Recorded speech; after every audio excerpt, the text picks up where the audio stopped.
Hello students. तो पिछले lecture में जो क्वेश्चन ऑफ द डे अपना था उसके सॉल्यूशन के बारे में थोड़ा बता रहा हूँ। ठीक है, तो क्वेश्चन कुछ इस तरीके से था कि ये दो इक्वेशन आपको दे रखी है, क्वाड्रेटिक इक्वेशन, और बोला गया कि इसका एक रूट कॉमन है। तो बताइए ए की वैल्यू क्या आएगी। ठीक है, तो ऐसे क्वेश्चंस को किस तरीके से करते हैं, वैसे एग्जाम्पल में हमने आपको बताया था। तो सबसे पहले आपको केस लेना पड़ता है। केस फर्स्ट में आप बात करते हो if both roots are in common. तो अगर दोनों रूट कॉमन है तो फॉर्मूला आप जानते हैं, फॉर्मूला होता है a1/a2 is equals to b1/b2 is equals to c1/c2। तो यहाँ पे बस आपको a1 b1 c1 पहचानना है। तो ये होता है a1, तो इसकी वजह से 1 आएगा, अपॉन a2 b1 है इज इक्वल्स टू, यहाँ से आपने देखा b1 तो माइनस a+3 अपॉन, यहाँ पे आ जाएगा -7 इज इक्वल्स टू c1/c2 पे आ जाएगा 4/3a। ठीक है, तो ये पूरी इक्वेशन एक साथ सही होनी चाहिए, ट्रू होनी चाहिए। तो सॉल्व करते हैं इन दोनों को लेकर। सबसे पहले माइनस से माइनस से कैंसिल हो जाएगा, क्रॉस मल्टीप्लाई किया तो 7 इज इक्वल्स टू a+3। तो यहाँ से a इज इक्वल्स टू आ जाएगा 4। ठीक है, फिर पहले और थर्ड को हम सॉल्व करेंगे। अच्छा, इन दोनों को भी सॉल्व कर सकते हैं, बट इन दोनों को सॉल्व करेंगे तो कैलकुलेशन थोड़ी लंबी होगी, इसीलिए हम क्या करते हैं, फर्स्ट और थर्ड को लेकर सॉल्व कर लेते हैं। फर्स्ट और थर्ड को सॉल्व किया, क्रॉस मल्टीप्लाई किया, आप देख सकते हो तो आ जाएगा 3a इज इक्वल्स टू 4, यानी a इज इक्वल्स टू 4/3। ठीक है, तो एक जगह से आंसर आया इज इक्वल्स टू 4, दूसरी जगह से आंसर आया a is equals to 4/3। Clear है? तो क्या ये दोनों आंसर एक्सेप्टेबल है क्या, ये हमको चेक करना पड़ेगा। तो सबसे पहले मैंने a उठा के यहाँ पे रखा। जैसे मैंने a यहाँ पे रखेंगे तो ये 1/1 तो है ही है, ये भी 1/1 बन जाएगा, बट ये 1/1 नहीं बनेगा। a इज इक्वल्स टू 4 पे ये दोनों तो ट्रू है, बट ये ट्रू नहीं आएगा, मतलब इसको हम नहीं ले सकते। फिर आएगा a इज इक्वल्स टू 4/3, तो a इज इक्वल टू 4/3 रखेंगे तो ये तो 1/1 बन जाएगा, बट ये 1/1 नहीं बनेगा, इसका मतलब इसको भी नहीं ले सकते। तो पहला केस अपना ये था कि अगर दोनों ही रूट कॉमन हो तो क्या पॉसिबल है क्या ऐसी चीज। तो हमने यहाँ पे देखी कि ऐसी चीज पॉसिबल नहीं है कि दोनों ही रूट कॉमन हो जाए। ठीक है, अपन को एक रूट के लिए बोला गया था, और बाय डिफॉल्ट हम क्या करते हैं, दोनों रूट को चेक करते हैं कि दोनों रूट कॉमन है कि नहीं है। क्लियर है? चलिए अब आते हैं केस 2 में। तो केस 2 क्या बोलता है, if exactly one root is in common. तो अगर एक रूट कॉमन हो तो क्या होगा, एग्जैक्टली एक ही रूट कॉमन हो तो क्या होगा। तो उसके लिए फॉर्मूला आप जानते हैं, होता है a1b2 minus b1a2 into d1c2 minus c1b2 is equals to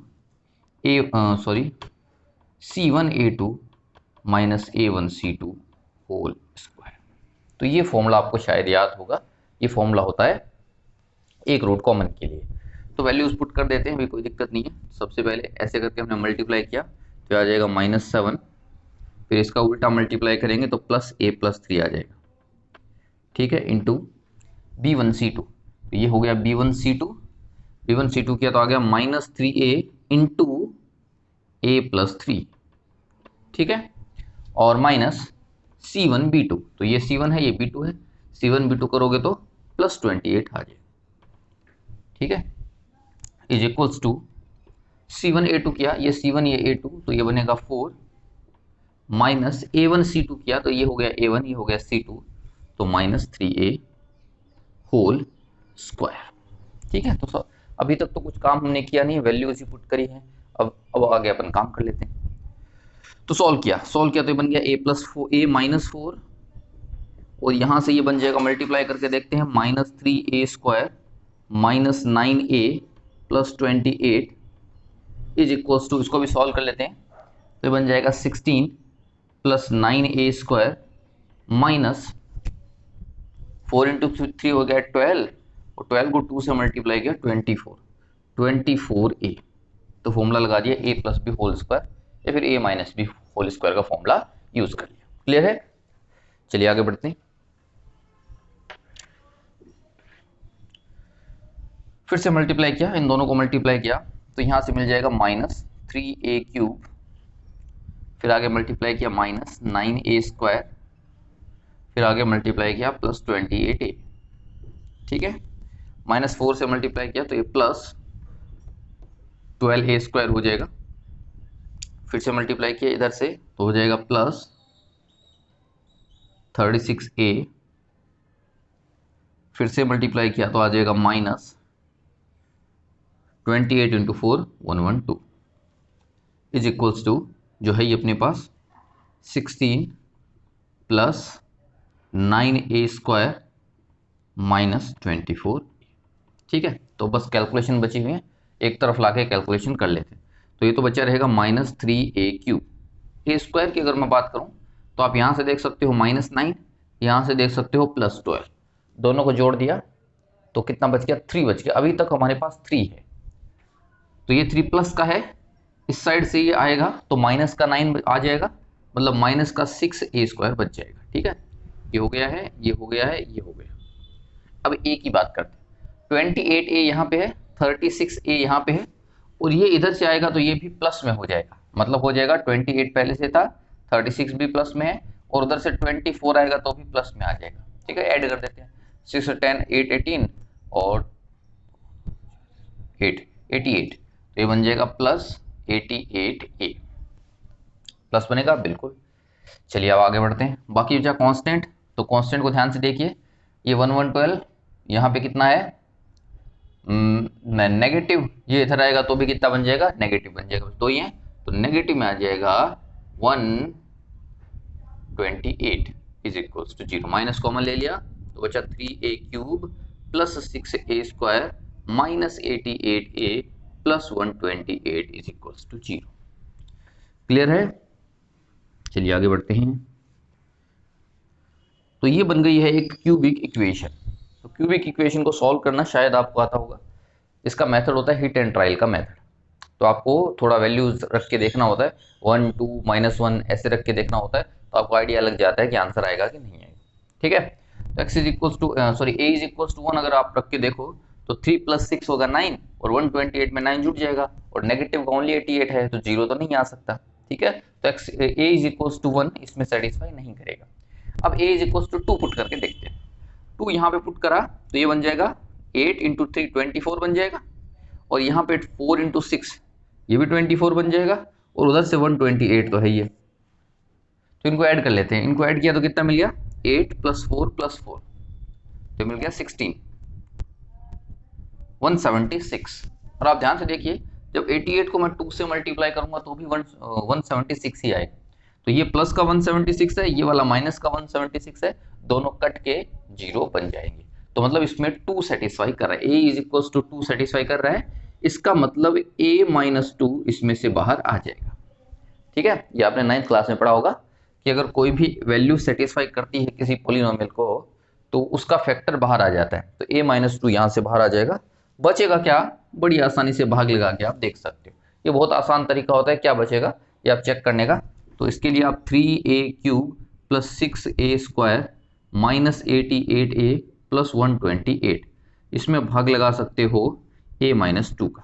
ठीक है, तो a - 2 का सबसे पहले भाग लगाओगे तो आपका आंसर 3a² बार जाएगा, तो ये बन जाएगा 3a³ - 6a²। ठीक है, शायद ये आपको आता होगा, कैंसिल हो गया, यहाँ से 12a² बचेगा -88a + 128, दोबारा से भाग जाएगा तो प्लस का 12a टाइम्स डिवाइड होगा, तो 12a को फिर से डिवाइड किया तो 12a² बच गया, माइनस 12 × 2 24a बच गया, ये माइनस हो जाएगा, प्लस हो जाएगा, कैंसिल हो गया। तो यहाँ से माइनस का घटा दीजिए तो ये बनेगा -64 + 128 64a। ठीक है, तो अभी डिवाइड कितनी बार चला जाएगा, -64 टाइम्स चला जाएगा, इससे मल्टीप्लाई करोगे तो यहाँ इतना ही आ जाएगा, -64a + 128 ही आ जाएगा, तो ये कुछ नहीं बचेगा। तो यहाँ पे क्या बच गया, 3a² + 12a - 64 is equal to 0। Clear है? तो इस तरीके से डिवाइड करके भी आप चेक कर सकते हो, आपके लिए अच्छा मेथड है। तो यहां से आप बोलोगे a इज इक्वल्स टू 2, यानी आप बोलोगे either a - 2 is equals to 0 और 3a² plus 12a minus 64 is equals to 0। ठीक है, तो यहां से आंसर कितना आ गया, a इज इक्वल्स टू 2। तो अगर आपको इंटीजर वैल्यू पूछी होती तो a is equals to answer होता, ऑप्शन में इंटीजर होता तो a इज इक्वल्स टू 2 को आप टिक कर सकते हैं। ठीक है, मतलब 2 रखने से एक रूट कॉमन जरूर आ जाएगा। या फिर अगर इंटीजर के अलावा भी वैल्यूज पूछ रखी हैं तो ये भी सॉल्व कर सकते हो। तो इसका सॉल्व करना बड़ा आसान है। a is equals to -12 plus minus under root b² 144 minus 4ac यानी 4 into 3 into 64 divided by 2a यानी 2 इंटू 3। बस इसको सॉल्व करना है, बाकी एक आंसर आ जाएगा। तो ये एक 2a यहाँ से, तो 3a ऐसे हैं जिनको पुट करने से आपके एक रूट कॉमन आ जाएगा। ठीक है, तो ये क्वेश्चन था, क्वेश्चन ऑफ द डे पिछली क्लास का। इस तरीके से आपको सॉल्व करना था। और बहुत सारे स्टूडेंट अभी भी पार्टिसिपेट नहीं करते हैं क्वेश्चन ऑफ द डे में, तो आपको जैसे ही आप देखो क्वेश्चन ऑफ द डे आप जरूर सेंड करिए उसको, अपना आंसर जो भी आपका आता है आप सेंड करिए। तो जो फर्स्ट 3 होंगे उनको डेफिनेटली प्राइस मिलेगा। जब भी ओपन करेंगे अपन, स्कूल ओपन करेंगे तो फर्स्ट 3 को डेफिनेटली प्राइस मिलेगा। तो ज़्यादा से ज़्यादा लोग पार्टिसिपेट करिए, वो फर्स्ट 3 में आने की कोशिश करिए। ठीक है, तो यहाँ तक हम कर चुके थे। अभी 1-2 एग्जाम्पल और अपन करते हैं। तो एक क्वेश्चन है कुछ इस तरीके से, x² plus 3x plus 5 3x² plus ax plus b। ठीक है, if these equation has या have one root in common then find a and b। तो आपको बोला गया a और b के बारे में बताइए, कोई रिलेशन आता है तो रिलेशन बता दीजिए, वैल्यूज आती है तो वैल्यूज बताइए, अगर इन दोनों में एक रूट कॉमन है तो। ठीक है, तो अब क्या करोगे, कैसे देखोगे, तो आप बोलोगे कि सर हमने ये पढ़ा है एक रूट कॉमन होने के लिए बोला है, तो दूसरे रूट के बारे में इसने क्या बोला है, क्या दूसरा रूट कॉमन हो सकता है कि नहीं हो सकता है, ये हमको देखना पड़ेगा। तो यहाँ पे इस बार थोड़ा क्वेश्चन आसान है, क्योंकि ये जो पहली इक्वेशन है वो एग्जैक्टली आपको पूरी दे रखी है, इसमें कोई भी वेरिएबल नहीं है, अननोन नहीं है, मतलब सारे फैक्टर जो हैं, सारे कोफिशिएंट पहले से आपको पता है। तो अगर मैं रूट की बात करूं, अगर आप इसके बारे में आप ध्यान से देखिए, इसका रूट क्या होगा। तो अगर मैं रूट की बात करूं तो d इसका कैसा है, d is equals to b² minus 4ac होता है। तो यहां से आप देखोगे b² हो गया 9 माइनस 4 इंटू ac हो गया 5, तो ये आ गया नेगेटिव। ठीक है, अब d नेगेटिव आने से क्या प्रॉब्लम होगी, इसके बारे में थोड़ी सी थ्योरी है, ये आपको मैं अभी बताता हूं, ध्यान से सुनना आप। कि कोई भी क्वाड्रेटिक इक्वेशन का d नेगेटिव हो गया, ठीक है, तो देख जैसे कि इसी क्वेश्चन की हम बात कर लेते हैं, तो यहां से आप x निकालोगे तो क्या आएगा, x is equals to minus B plus minus under root b² minus 4ac, तो हो जाएगा 9 माइनस 20 और डिवाइडेड बाई 2a, 2a तो 2a। अगर ये d नेगेटिव है, जो कि -11 आप देख पा रहे हो, सॉरी, तो d अगर नेगेटिव है तो अंडर रूट तो सॉल्व होगा नहीं। अगर अंडर रूट ये सॉल्व नहीं होगा तो आपको क्या करना पड़ेगा, आपको ये करना पड़ेगा कि या तो sir x is equal to होगा -3 प्लस अंडर रूट -11/2, और या फिर होगा -3 माइनस अंडर रूट 11/2, और आप इसमें कुछ नहीं कर सकते। अगर आपको 2 रूट लिखने हैं तो या तो आप प्लस लेके 1 लिख सकते हो, माइनस लेके 1 लिख सकते हो, आगे तो सॉल्व होगा नहीं। तो ध्यान से अगर आप देखो ध्यान से, तो इन दोनों रूट में ओनली प्लस और माइनस का ही फर्क है। अगर प्लस और माइनस का ही डिफरेंस है तो ऐसे रूट्स को हम क्या बोलते हैं, कॉन्जुगेट। ऐसे रूट को हम बोलते हैं कॉन्जुगेट। ये इसका कॉन्जुगेट है, ये इसका कॉन्जुगेट है। तो हमेशा आपको याद रखना पड़ता है कि जो इमेजिनरी रूट्स हैं वो हमेशा पेयर में आते हैं। पहली बात, इमेजिनरी रूट हमेशा पेयर में आते हैं, और इर्रेशनल रूट भी हमेशा पेयर में आते हैं। याद रखना, अगर ये पॉजिटिव भी आ जाए बट इसका अंडर रूट हम सॉल्व ना कर पाए तो भी हम क्या बोलेंगे, एक बार प्लस लेना पड़ेगा, एक बार माइनस लेना पड़ेगा। अगर इसका अंडर रूट सॉल्व हो गया तब तो क्या करेंगे, कैलकुलेशन करके हम 2 अलग अलग रूट निकाल देते हैं। बट अगर ये अंडर रूट सॉल्व ही नहीं हो पाए, जैसे कि यहाँ पे अंडर रूट 3 होता, तो अंडर रूट 3 होता तो हमको क्या लिखना पड़ता, एक बार प्लस अंडर रूट 3, एक बार माइनस अंडर रूट 3, तो फिर भी हमको ऐसे ही रखना पड़ता।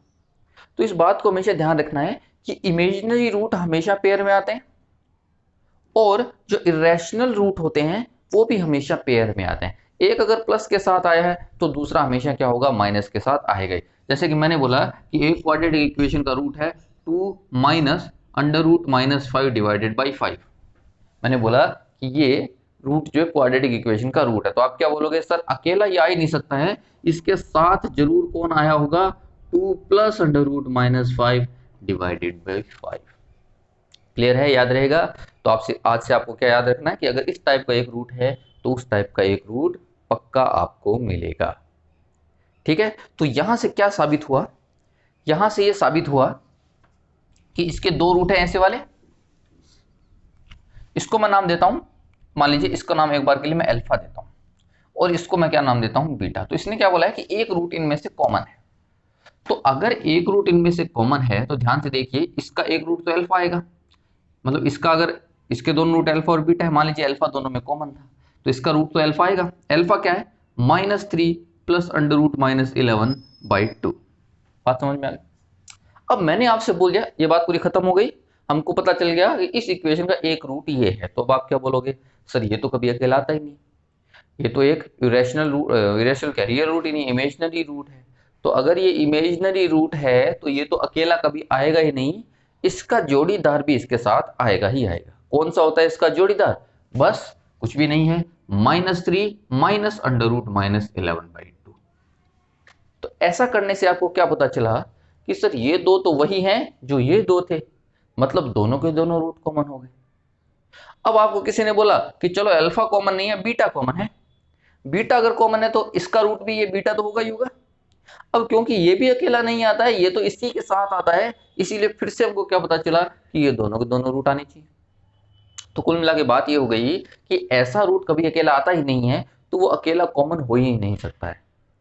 तो इस तरीके की अगर किसी क्वाड्रेटिक इक्वेशन का d लेस देन 0 है तो दूसरी क्वाड्रेटिक इक्वेशन के साथ उसके दोनों ही रूट हमेशा कॉमन होते हैं, अकेला सिंगल रूट कॉमन हो ही नहीं सकता है। तो इस वाले केस में आपको सिंगल रूट वाली कंडीशन नहीं लगानी पड़ेगी, आपको डेफिनेटली ऐसा बोलना पड़ेगा सिंस, ठीक है, for first equation d is less than 0 it means its roots are imaginary because of imaginary roots always comes in pair. It means only one root cannot be in common. तो अकेला जो root है वो common नहीं हो सकता। So both the roots will be common. तो यहां से हम बोल सकते हैं इन दोनों इक्वेशन के बीच में दोनों के दोनों ही रूट कॉमन होंगे। अगर दोनों के दोनों रूट कॉमन है तो आप जानते हैं a1/a2 is equals to b1/b2 is equals to c1/c2। ये हम यूज कर लेंगे। तो यहां से a1 आ गया 1/a2 आ गया 3, यहां से आ गया 3 divided by a is equals to 5 divided by b। तो पहले दोनों को सॉल्व किया तो ये आ गया a इज इक्वल्स टू 9, इसको और इसको सॉल्व किया तो b इज इक्वल्स टू आ गया 50। तो यहां से a और b की वैल्यू आप कैलकुलेट कर सकते हो। क्लियर है, ध्यान से ऐसे क्वेश्चंस को आपको सॉल्व करना है। चलिए दूसरे क्वेश्चन के ऊपर आते हैं।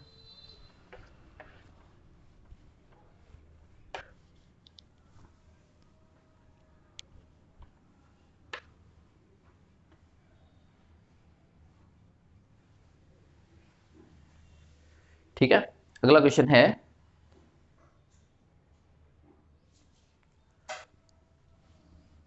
नेक्स्ट क्वेश्चन है if a minus B X square plus b minus C X plus c minus a is equal to 0 has a root 2 plus root 3, then find required condition on A comma B comma C, given है A comma B comma C are rational number. ठीक है, तो आपसे क्या बोला गया है कि ए बी सी ये तीनों रैशनल नंबर हैं। रैशनल नंबर मतलब अंडर रूट वन रूट इनके अंदर नहीं है। ये भी सिंपल है, ये भी सिंपल है, सिंपल है, रैशनल नंबर है। और आपको बोला गया है कि 2 + √3 इसका एक रूट है। तो बताइए ए बी सी पर क्या कंडीशन आएंगे। ठीक है, तो क्या क्या बातें यहां से साबित होती हैं। देखिए, ये जो इक्वेशन आपको दिख रही है कैसी इक्वेशन है, क्वाड्रेटिक इक्वेशन। आई बात समझ में। और क्वाड्रेटिक इक्वेशन के हमेशा कितने रूट होते हैं, तो आप बोलोगे कि सर मैक्सिमम बोलो चाहे मिनिमम बोलो, एग्जैक्टली 2 ही रूट उसके होते हैं, ना 1 हो सकता है ना 3 हो सकते हैं, 2 ही रूट होते हैं क्वाड्रेटिक इक्वेशन। ठीक है, तो एक रूट आपको दे रखा है 2 + √3, एक रूट आपको दे रखा है 2 + √3। आप ये जानते हैं ये तो इर्रेशनल रूट है, तो इर्रेशनल रूट होता है तो वो पेयर में आता है, अकेला आता नहीं है। अकेला नहीं आता है तो दूसरा उसका रूट क्या होगा, 2 - √3।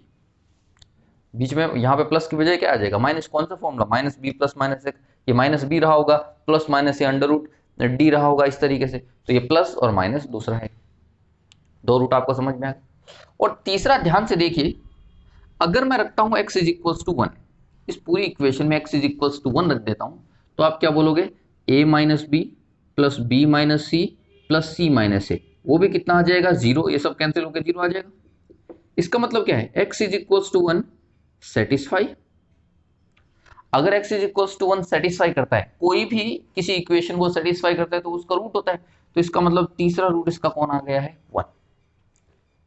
तो पहला रूट इसने दे रखा था, दूसरा इसका जोड़ीदार होगा, और तीसरा जब मैंने 1 यहां पे रख के देखा तो ये सारे कैंसिल हो गए, अपने आप 0 आ गया। और अगर किसी इक्वेशन का वैल्यू या एक्सप्रेशन का वैल्यू 0 आ जाता है तो वो उसका रूट होता है। तो यहां से पता चला कि 1 भी इसका रूट है। ऐसा क्यों हो गया, क्वाड्रेटिक इक्वेशन है, रूट तो 2 ही आने चाहिए थे, और हमने देखा 3 रूट तो इसके आ गए, ऑलरेडी 3 रूट आ गए, बाकियों का हमको पता नहीं है कितना है क्या है। तो अभी आपको एक बात समझ में आई होगी कि सर ऐसा आपने पहले भी बताया था कि क्वाड्रेटिक इक्वेशन के अगर 2 से ज्यादा रूट मिल रहे हैं आपको, अगर क्वाड्रेटिक इक्वेशन के 2 से ज्यादा रूट आपको मिल रहे हैं, इसका मतलब वो इक्वेशन है ही नहीं है, वो तो आइडेंटिटी है। क्यों, क्योंकि आइडेंटिटी के तो कितने भी रूट मिल सकते हैं। क्लियर है, तो इसका मतलब हम बोल सकते हैं since quadratic equation does not have more than 2 roots, it means given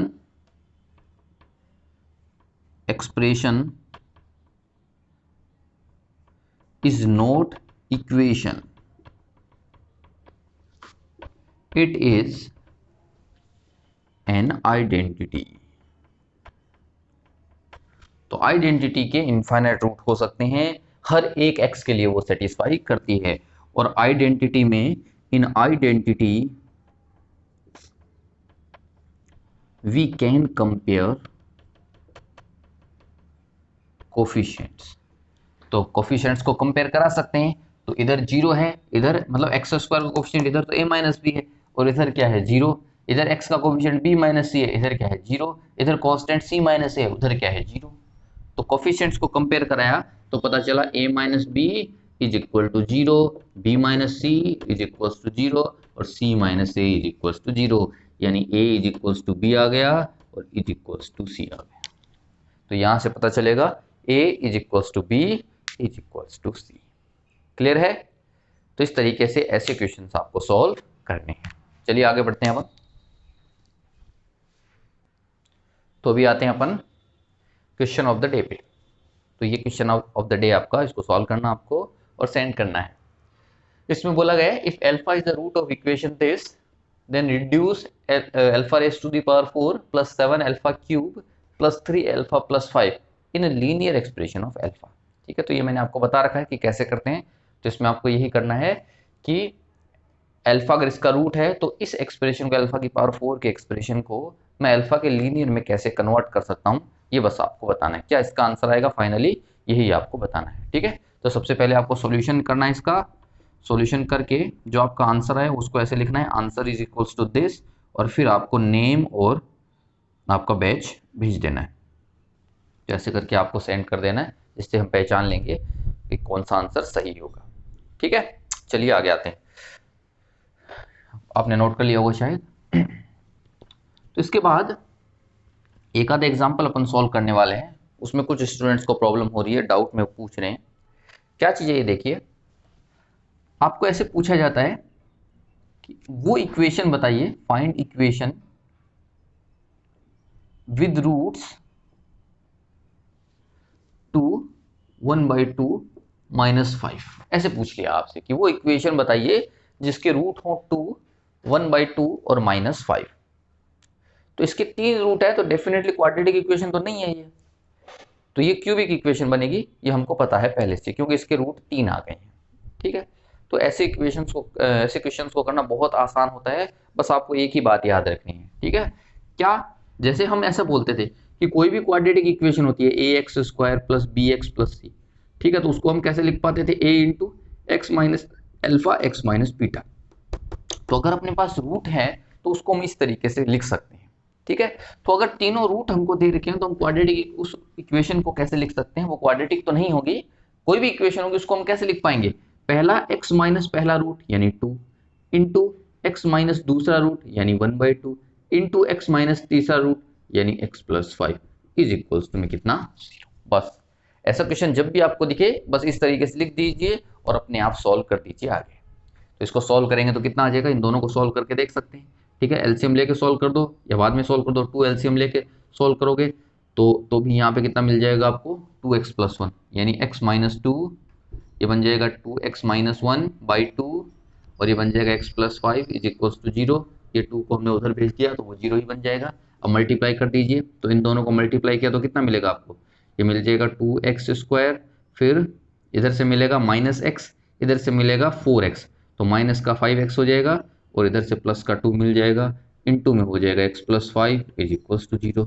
फिर से मल्टीप्लाई कर दीजिए, फिर से मल्टीप्लाई किया इन दोनों को तो ये बन जाएगा 2x³, इसको मल्टीप्लाई किया तो +10x², इसको मल्टीप्लाई किया -5x², इसको मल्टीप्लाई किया -25x, फिर 2 से मल्टीप्लाई किया तो 2x + 10 इज इक्वल्स टू 0। तो ये बन जाएगा 2x³, इन दोनों से बन जाएगा +5x², इन दोनों से बन जाएगा -23x + 10 इज इक्वल्स टू 0। तो ये आपकी इक्वेशन मिल जाएगी।